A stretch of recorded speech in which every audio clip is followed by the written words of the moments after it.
নমস্কার বন্ধুরা, ফুড ফরএভারে জানাই সকলকে স্বাগত। আজ আমি হাজির হয়েছি সকলেরই খুবই পরিচিত ও খুবই প্রিয় পনিরের একটি রেসিপি নিয়ে। আমরা পনিরের অনেক রকম রেসিপি ঘরে ট্রাই করে থাকি, তবে ধাবা বা রেস্টুরেন্ট স্টাইলে পনির বাটার মশলা কীভাবেই সহজেই ঘরে বানিয়ে ফেলতে পারবেন সেটাই আজকে আমি আপনাদের সাথে শেয়ার করব। আমার রেসিপিটা যদি ভালো লেগে থাকে, please do like, share and subscribe my channel. And do not forget to the press bell icon. তো চলুন বেশি দেরি না করে দেখে নেওয়া যাক আজকে আমার পনির বাটার মশলা রেসিপি।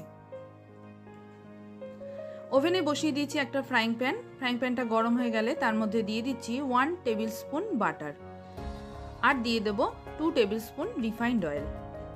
আপনারা চাইলে এটা শুধু বাটারেও করতে পারেন কিংবা শুধু রিফাইন্ড অয়েলেও করতে পারেন। তবে হ্যাঁ, মনে রাখবেন শুধু বাটারে রান্না করলে বাটারটা অনেক সময় পুড়ে যেতে পারে, কিন্তু এটার সাথে তেল মিশিয়ে করলে সেটা হয় না। তেলটা খুব ভালো করে গরম হয়ে গেলে আমি মাঝারি সাইজের 2টো পেঁয়াজ একটু বড় বড় টুকরো করে কেটে নিয়েছি, সেটা আমি এর মধ্যে দিয়ে দিচ্ছি। গ্যাসের ফ্লেমটা হাইতে রেখে আমি পেঁয়াজগুলো একটু ভেজে নেব। তারপরে এর মধ্যে দিয়ে দিচ্ছি 1 টিস্পুন আদা বাটা, 1 টিস্পুন রসুন বাটা। আপনারা চাইলে এখানে গোটা আদা রসুনও ব্যবহার করতে পারেন। দিয়ে দিলাম 8-10টা মতো কাজু বাদাম। এবার আমি এগুলোকে খুব ভালো করে একটু ভেজে নেব। মিনিট 5 ভাজার পরে আমি এর মধ্যে দিয়ে দিচ্ছি বড় বড় টুকরো করে কেটে নেওয়া 2টো মাঝারি সাইজের টমেটো। আর দিয়ে দেবো এর মধ্যে 1 teaspoon Kashmiri red chilli powder. এই সব উপকরণ একসাথে আমি প্রায় 5 থেকে 7 মিনিট মতো খুব ভালো করে কষে নেব।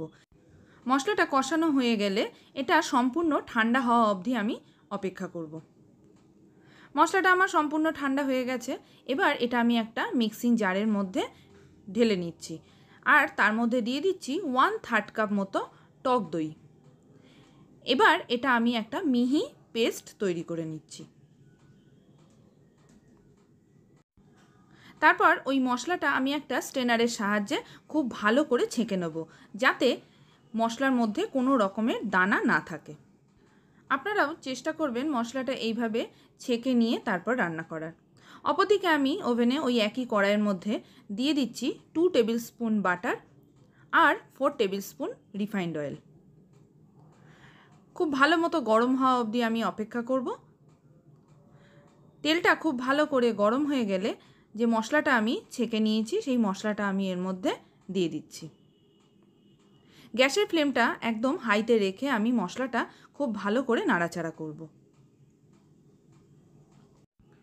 দিয়ে দেবো স্বাদ অনুযায়ী নুন, 2 টিস্পুন নুন দিলাম আমি। দিয়ে দিলাম 1 টিস্পুন চিনি আর দিয়ে দিচ্ছি 1 teaspoon Kashmiri red chilli powder. এই সব উপকরণ দিয়ে আমি খুব ভালো করে মশলাটা কষে নেব। মনে রাখবেন গ্যাসের ফ্লেমটা কিন্তু হাইতে রেখেই মশলাটা খুব ভালো করে কষাতে হবে। আমার মশলাটা এখানে অলমোস্ট কষানো হয়ে গেছে, মশলার কালার পুরো চেঞ্জ হয়ে গেছে। এখন আমি এর মধ্যে টুকরো করে কেটে রাখা পনিরগুলো দিয়ে দিচ্ছি।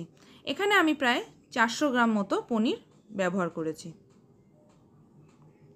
এবার পনিরগুলো আমি খুব ভালো করে মশলার সাথে মিশিয়ে দেবো। এই পর্যায়ে গ্যাসের ফ্লেমটা লোতে রেখে আমি পনিরটা রান্না হতে দেব প্রায় মিনিট 5 মতো। পনির বাটার মশলা অলমোস্ট ডান। এখন আমি ওপর থেকে দিয়ে দিচ্ছি কিছুটা কসুরি মেথি আর দিয়ে দেবো 1 টিস্পুন মতো গুঁড়ো গরম মশলা। তারপর এটা আমি খুব ভালো করে পনিরের সাথে মিশিয়ে দেবো। এবার গ্যাসের ফ্লেমটা অফ করে ওপর থেকে আমুল ফ্রেশ ক্রিম ছড়িয়ে দিলেই পুরো রেডি রেস্টুরেন্ট বা ধাবা স্টাইলের পনির বাটার মশলা। এটা আমি গরম গরম সার্ভ করতে পারবো রুটি, নান, কুলচা, যে কোনো কিছুর সাথেই। তো বন্ধুরা, আমার এই পনির বাটার মশলা সহজ রেসিপি আপনাদের কেমন লাগলো অবশ্যই আমাকে কমেন্টস করে জানাবেন। আর আমার ভিডিওটা যদি ভালো লেগে থাকে লাইক করবেন, শেয়ার করবেন আর আমার চ্যানেলটি সাবস্ক্রাইব করতে একদম ভুলবেন না। আবার হাজির হব নতুন একটি রেসিপি নিয়ে। ততক্ষণ অবধি ভালো থাকবেন, সুস্থ থাকবেন। ধন্যবাদ।